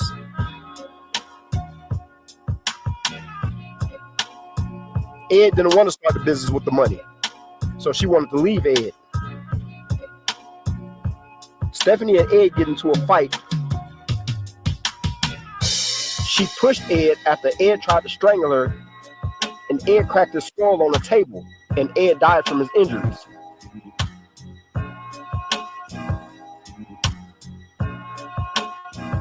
Stephanie was ready to get into the male-dominated numbers game. Once she got in the game, she rose fast. Stephanie started making over $20,000 a year, which was a lot of money in the 1920s. Then she skyrocketed to over $200,000 a year. She hired Bumpy Johnson as her personal bodyguard in 1924. Bumpy escorted her to classical concerts, jazz nightclubs, and wherever else. In some books, they say the two was actually sleeping together. Stephanie started killing the numbers game. Then here came Dutch Schultz. Dutch Schultz came in and hired the #1 enforcer in Harlem at the time, a man by the name of Bub Hewlett. You see, Bub was the man before Bumpy. Go back to my first documentary on Bumpy Johnson and listen to what I said about Bub. Now let me take you back to when the two first met.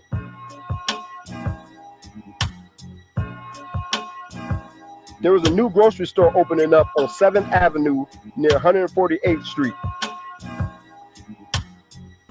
Bub approached the store owner and offered his protection services. To his surprise, the store owner said he already had protection. Bub said, "Who?" Then the store owner pointed to Bumpy, who was leaning on Bub's black Lincoln at the time with his arms crossed, staring at Bub through the window.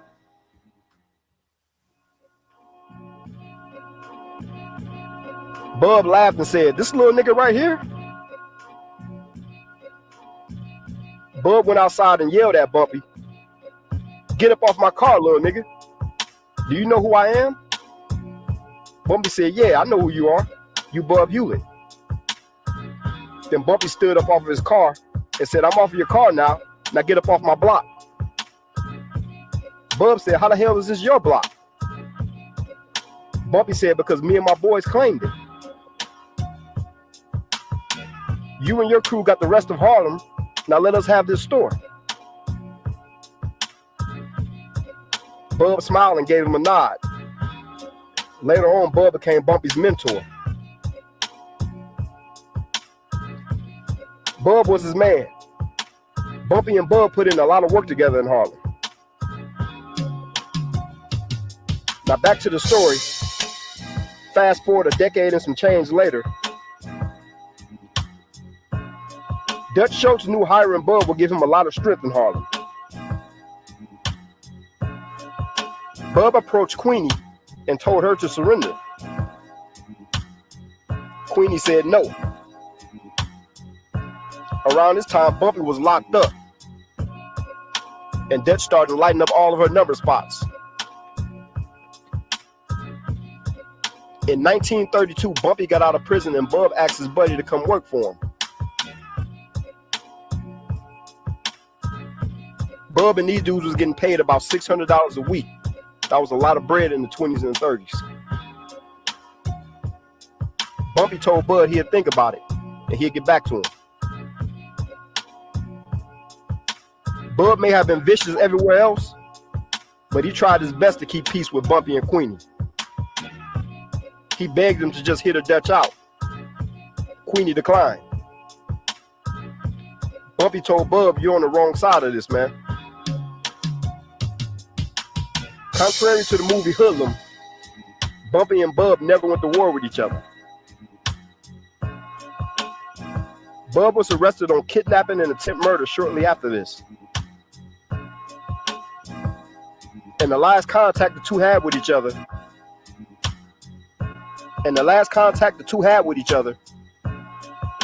they were sipping ginger ale in Small's Paradise.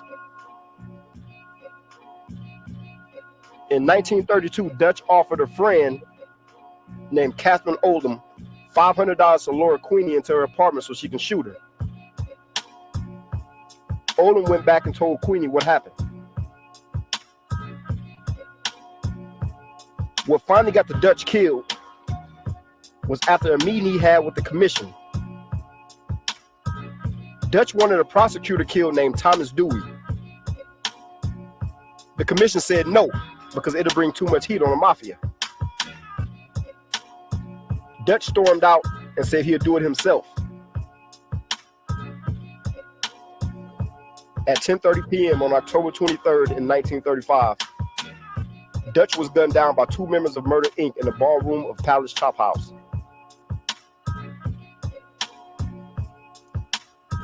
Bumpy always protected Harlem. Bumpy was close with many militant blacks and many black leaders. Malcolm was a close friend of Bumpy. Again, watch my first documentary on Bumpy Johnson and Malcolm X.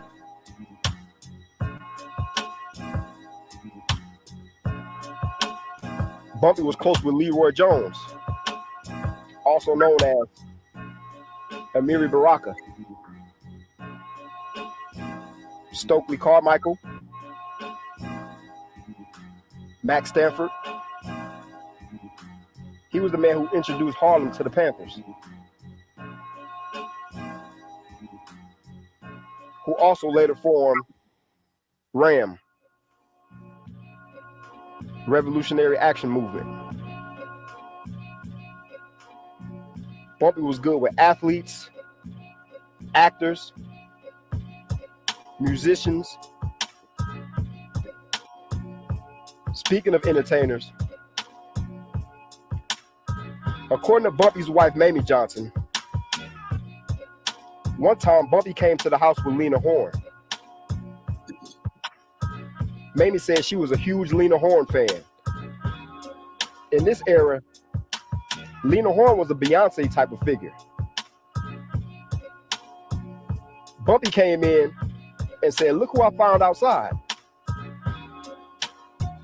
So the two come in, they sit down, they start having dinner. Lena made a comment that alarmed Mamie. Lena said, "Bumpy, I left my scarf down at the racetrack." Mamie knew that this was one of Bumpy's favorite hangout spots, where he liked to gamble and just hang out. Mamie said after that, she knew something was going on with the two. She was never a Lena Horne fan after that.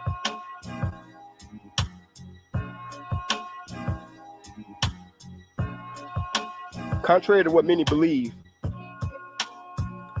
Bumpy was never this kingpin drug dealer.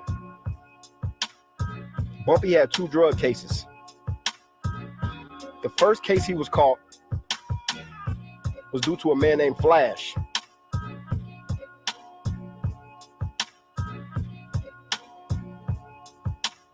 Flash was a younger man who Bumpy took under his wing. Bumpy never had a son, so Bumpy saw a son in Flash, and Bumpy loved him as a son.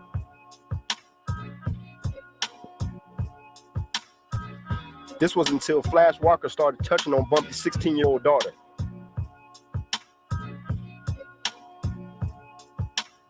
Bumpy found out, and Bumpy beat him to a bloody pulp.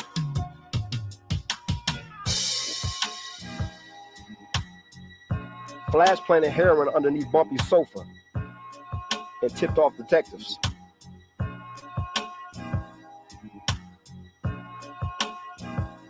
Bumpy was known as a gangster and a gentleman. You couldn't smoke or use profanity around women and kids in front of Bumpy.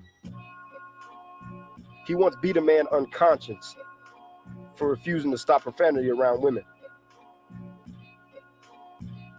He gave the man several warnings, and the man continued and blew smoke in his face.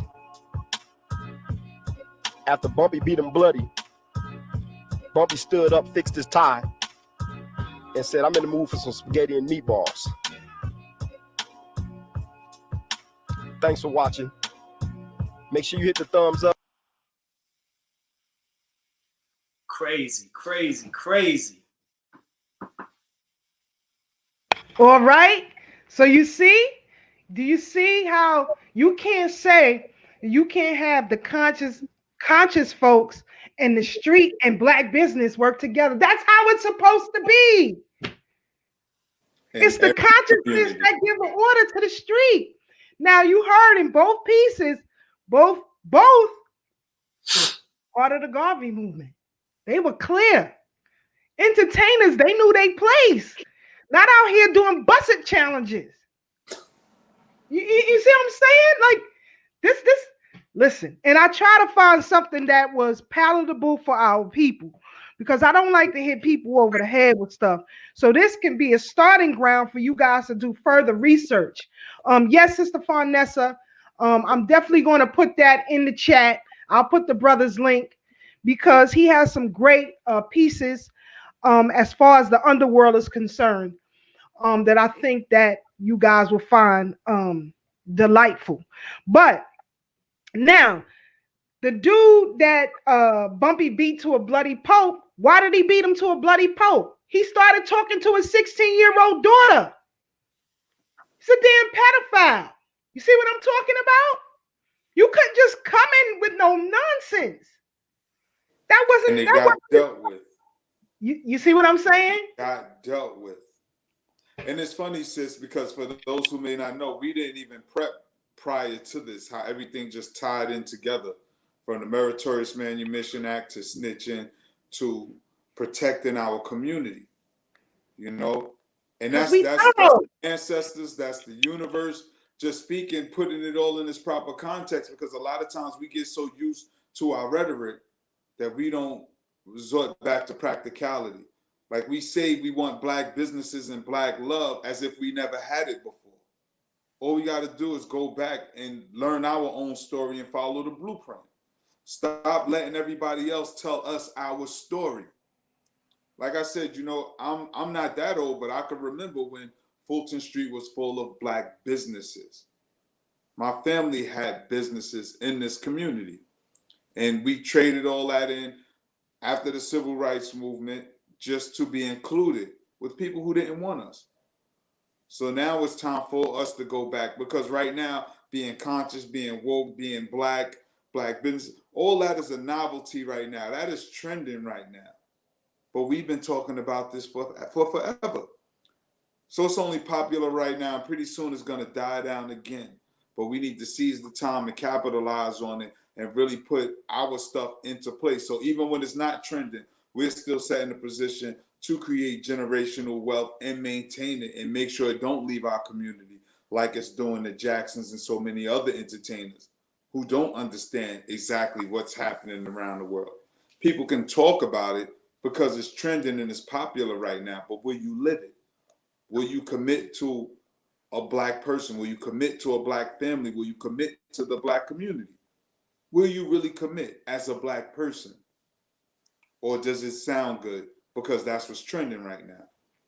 You know, so when I say we need to protect our community, because again, I'm quite sure when everybody get the chance to go see the family's house on fire of this rapper, because the report says that the grandparents was also shot, that they were shot, then the house burned. I'm like, where's their protection? Where's the Bumpy Johnson in that community? Facts. Facts. You know, and think about the sister, I believe it was in Harlem. How ironic. Go into a liquor store Yes. and these dudes jump her, bite her in the face. I mean, what kind of nonsense is this? Bit her because she didn't want to talk to him. And not this, because I can't fathom it. Because somebody's supposed to be like, nah, son, you bugging, chill. But all of them, but that shows you how far I could you imagine that happening in our neighborhood, Keisha, growing up? Could you imagine? But No, I couldn't imagine such. I couldn't imagine such. But I just want our family to walk away. You know, like as Brother Tad said, we just flow with it tonight, and it all came together because there's a lot of craziness that's going on out here. Just no ethics anywhere in the movement, outside the movement, in people's homes. Just relationships are horrid right now. And you know, we just thought to come together and give you all some information to help you move forward. But again, family, I put the link in the chat for those of you who want to follow the brother because I think he does some extraordinary work. And I've been following him for a minute now.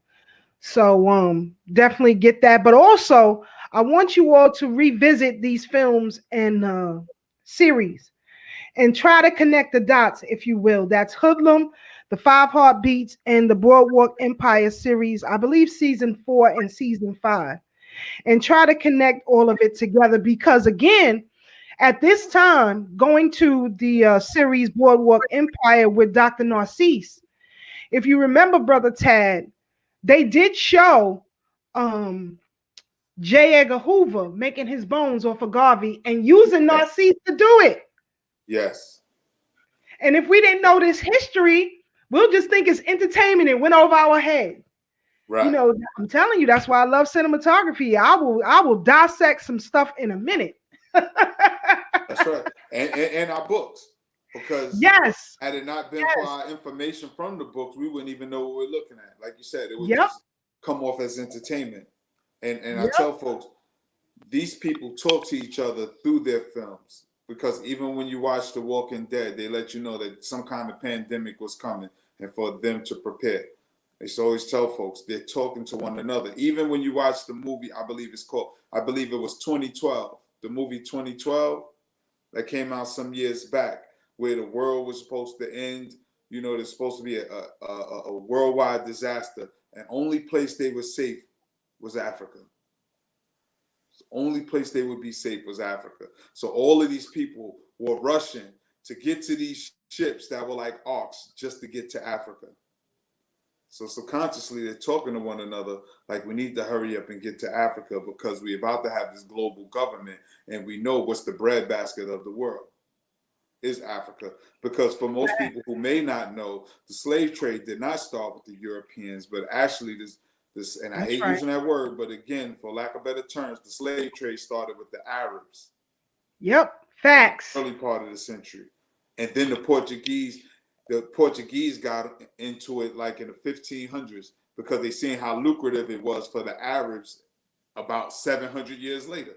600 to 700 years later, they saw how lucrative it was. And they said, we have to get in on this. Because remember, the Arabs been a superpower. Yep. Let's not even get that Who's part. still enslaving to this day. Oh, still enslaving folks till this day. So and we negate them from the conversation. Always. For whatever reason, a lot of us negate them from the conversation. Because No, you got to start with the head first. How we're conditioned to think, because we only think of slavery on this part of the hemisphere. And again, the root word of slave is Slav, and Slav was for the Slavic people of Europe. Yugoslavian, Czechoslovakian, and all them other Slavic groups. That's where the term slave come from. This was practiced in Europe before they came to Africa. And even when they came to Africa, they were still practicing it with the Europeans that they brought over with the Africans.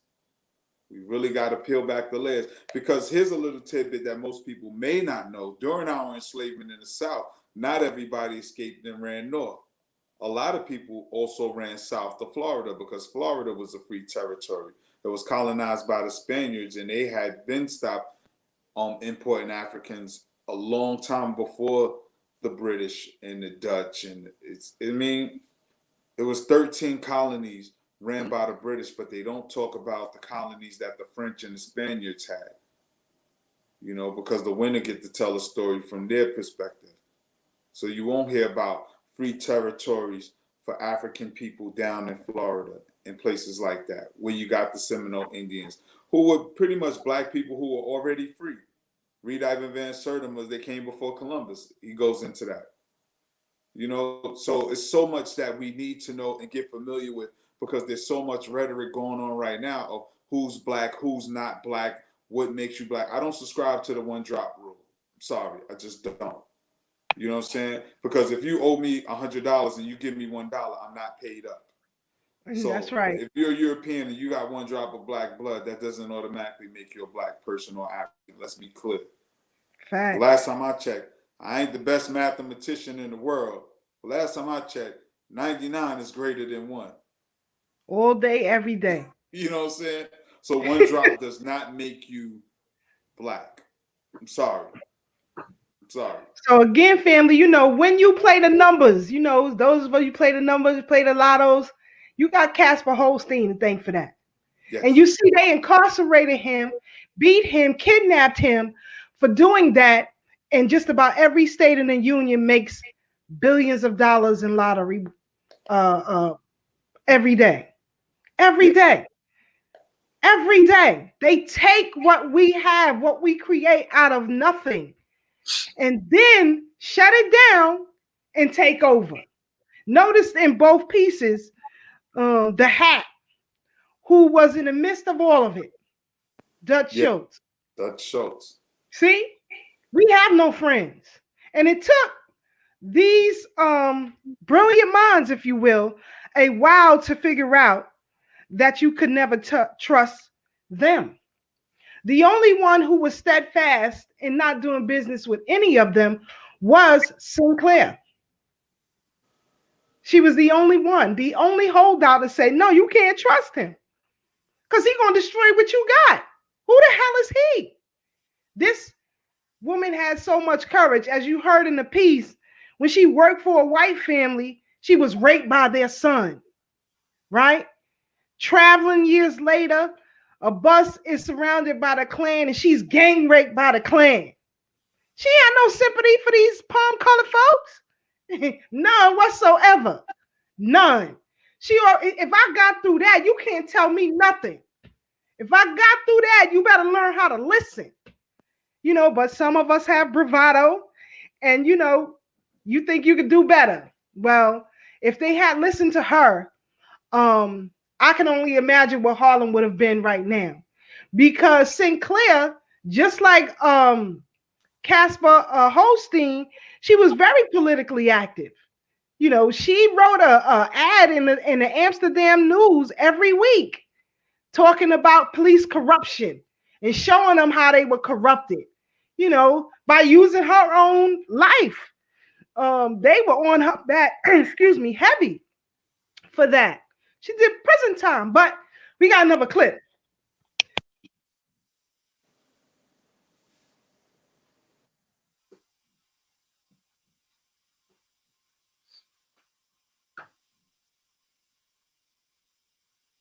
Hawk was a sucker. And for a while now, Hawk been wanting to make a name for himself. Hawk has always wanted the approval from the Harlem gangsters. Hawk, being drunk off his ass, stumbled over to the bar and ordered another round of scotch. Then he proceeded to talk loudly about all the money his trick bitches made for him that night.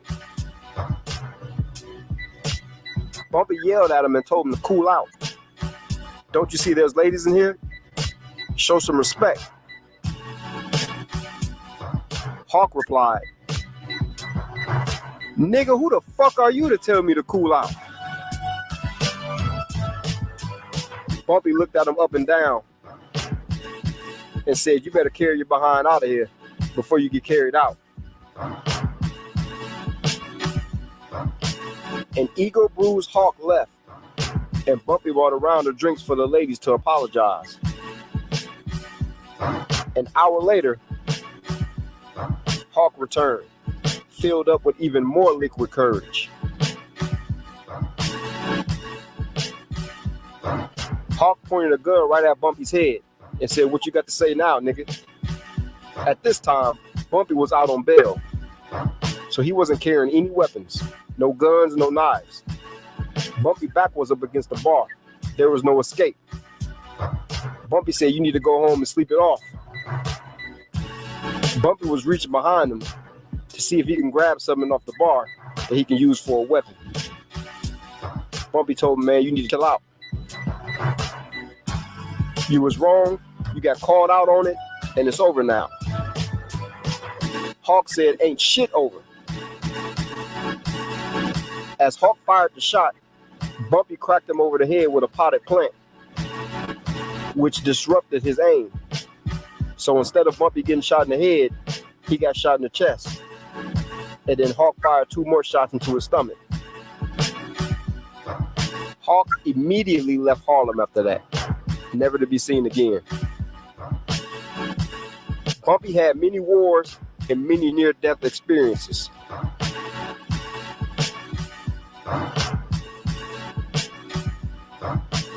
The OG, Red Dillard. Red Dillard was once called the most dangerous man in the country. This was from federal law enforcement. Red Dillard, pimp, stick-up kid, heroin dealer.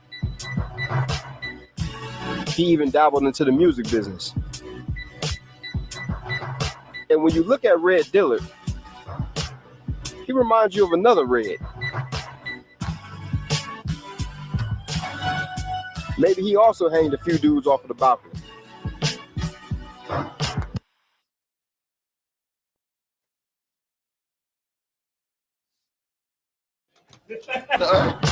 At any time, this dude can be on one. Red was once one of a dozen victims getting robbed inside of a restaurant. 2 gunmen came in and held up the entire spot. While one of them was occupied, Red tripped the other one up and he fell to the floor. The other gunman grabbed Red and Red sliced his throat with a broken bottle.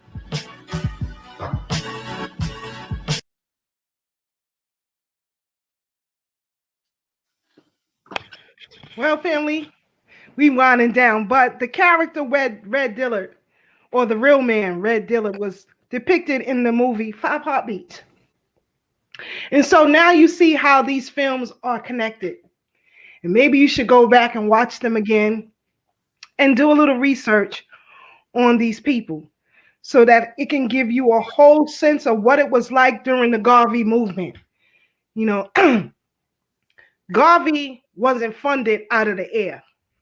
The UNIA wasn't funded out of the air. I told you where he got his money from. I'm very clear on my research. So this is just one element of it. Maybe the next time we get together, I'll show you the entertainment side of it and how they had to fall in line, especially when you came to Harlem. They were in line, in check, no shenanigans, no freakish stuff either, because I believe It may have been the wife of Bumpy or an assistant to Sinclair. I gotta double check that. Who checked? What's his name? The tap dancer. Bojangles, is it? If it will, I believe it was. There were certain things that he was doing. You know, like I said, there were a lot of Caucasians who hung out in Harlem, owned property in Harlem, but there were some things that he was doing was a little funny. And he was stepped to, for real. So we definitely gonna get in on the entertainment side later on, maybe next week or the week after, to just show you how they all came in line. So again, family, you never know what you're gonna get on Thorough Black Talk. We came from it just straight off the rip, and it just flowed perfectly, because I thought it was important that we discuss relationships and how they are falling apart now, and we need to get it back to what it originally was. It's not that difficult if you understand the history. Ask yourselves right now, why do you see all the chaos in the community, in entertainment, in Black business, in Black clergy? Why do you think you see such ridiculousness now? Back then, they were tighter. There's a reason why J. Edgar Hoover was kept in the Federal Bureau of Investigations for so long. He played a role in that. White mobsters played a role in that. But I'm going to get off my soapbox. I know we got to cut up on out of here. Brother Tad, Brother Ase, SJ, your final thoughts. Well, family, again, Meritorious Manumission Act of 1710 in Virginia. Read that document, Google that document, read it, research it, see how it relates to our behavior today. So hopefully you are inspired by what you heard tonight. So it's your turn to go out and inspire others. So y'all stay up, stay blessed, and stay true. And remember, no matter how hard things may seem right now, there's always better days ahead. Brother Ase. Yeah, family. Please make sure y'all go back. The replay of this will be available immediately after we end the show. So if you missed anything, if you want to catch any jewels that was dropped or see something, you can watch this video again. You can go back, you can share it, message it, DM it to a friend. Let's get this information out there. Let's spread this, breed more warriors. Some of the things that I took from Keisha sharing the video also is the importance of cross-referencing. You know, even the brother said in the video, a lot of the cases from the movies were hyped up, and that's not even what happened in real life. You know, Bumpy and Bub never had beef. They never warred with each other, you know, like the way Hoodlum made it seem. That never happened. So Hollywood, like Tad said, you know, it's a game, and they will hype things up for entertainment. And, you know, if we just study the movies and the movies alone, it'll have us worshiping the goddamn enemy, or, you know, just miseducated. You know what I'm saying? And like, I know they did that movie about Madam C.J. Walker, and, you know, she's amazing, but they told us that she was the first self-made Black woman, and that's not even the truth. Sister Keisha already told you, and you could do your own research. Madam C.J. Walker actually got a lot of her ideas from another Black woman. And she was in competition with that sister back in the days, who was also a millionaire. So, you know, and then I just saw also, Keisha, they're making a movie about Shirley Chisholm. She's going to be the next big movie figure now. They're making a movie about her, and I think Regina King is going to play Shirley Chisholm in the movie. But leave it up to Hollywood, you would think that that's the first Black woman ever run for president. Sister Keisha already broke that down. It's a sister before Shirley Chisholm that ran for president. You know, so the importance of cross-referencing is really important. You know, these movies are great. It's always inspiring. But we also got to double check, fact check, and really get the real information out there. I remember when I was in high school and junior high school, they used to show us Troy. You know what I'm saying? When they was teaching us about ancient Greek history and things of that nature, they would show us Troy. They would show us Gladiator. They would show us Gladiator.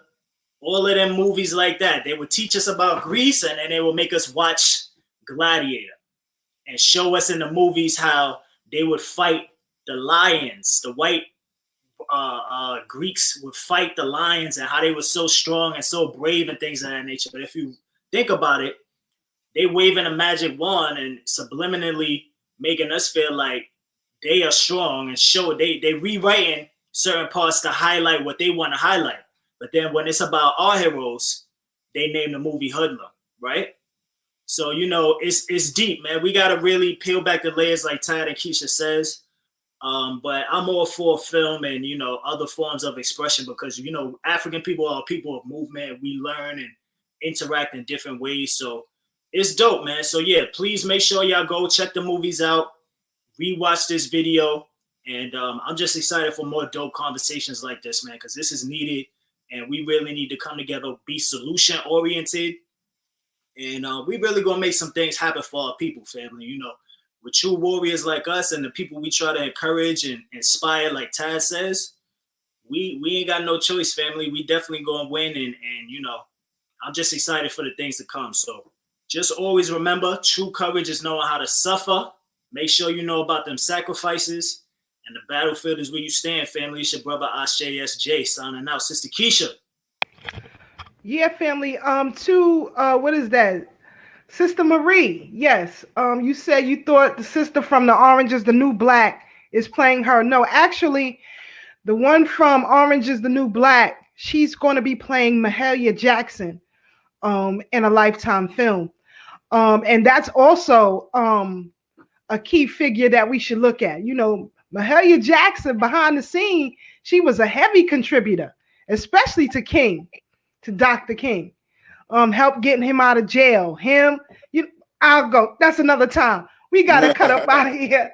Cause I'm busy, I'm working, I'm doing projects, so I got stuff all over the place and I'm tired. So thank you, brothers. Y'all stay up. Always keep it thorough. You never know what you're gonna get when you come over here. It flows so easily tonight because we are Brooklyn thorough. We don't play no games over here. So tell somebody to tell somebody. Stay tuned for next week because it's going to be going down. It's going to go down heavy. Yes, you're very welcome, sis. And we'll catch up with you on the other side. So with that saying, we out, y'all. Good night.